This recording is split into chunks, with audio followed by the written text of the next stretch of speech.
In March, I joined a group run-through of Liz Steele's SketchingNow Edges course.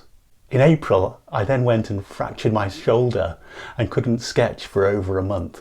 I finished way behind the rest of the group. In this video, let's review some of my sketches and look ahead to the next steps in improving my sketching skills.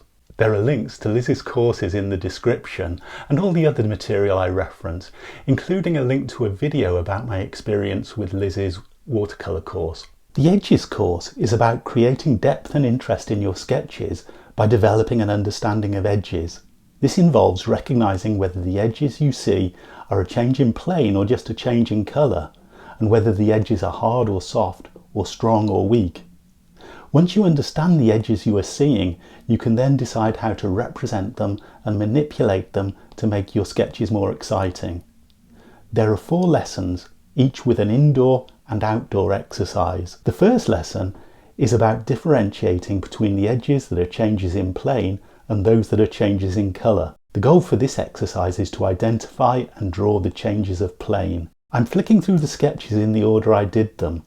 Most of them are the assignments for exercises designed to teach a particular point. They aren't intended to be finished, polished sketches. They were all done using watercolour and ink in a Stillman and Birn beta series sketchbook.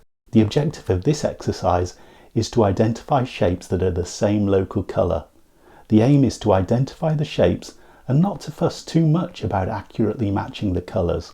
The next 2 exercises are the same as the shoe exercises, but with a subject from the landscape. This is the changes of planes in a neighbour's chimney. This is the changes of colours. I was determined the chimney crown and the chimney stack were going to align in this version. The second lesson is about differentiating between hard and soft edges and strong and weak edges. The objective of this exercise is to treat the texture of each plane differently by altering the use of line or watercolour.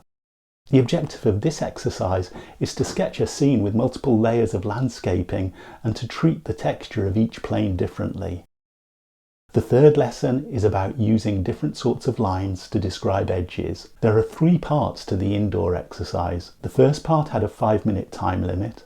The second part uses different line weights to differentiate the foreground from the middle ground from the background and also less important edges. The third part is drawn in watercolour pencil, so you can choose whether to keep all of your lines or to dissolve some of them when you apply watercolour on top. This sketch is a milestone. It's the first time I've sketched outside in a long time. It was a useful learning experience because I forgot a lot of the material that I needed. I've written myself a packing list to check whenever I go out sketching now. The 4th lesson is about using paint to create different sorts of edges and to create a sense of depth and a centre of interest for a sketch. The indoor exercise has multiple parts, like in the previous lesson. In this sketch, I've painted just the local colours, ignoring any shadows.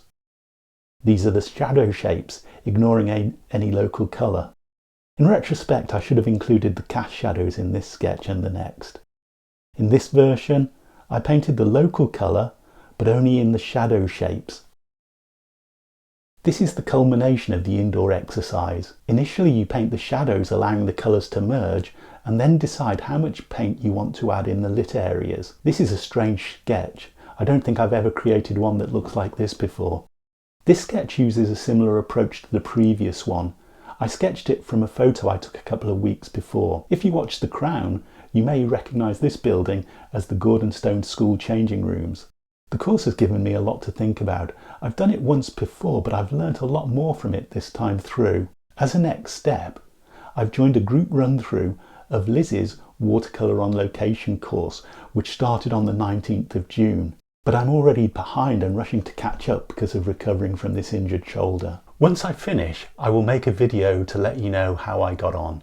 If you are new to sketching on location, I'm really interested in your experiences. Please leave a comment telling me how you're getting on. Thank you for watching.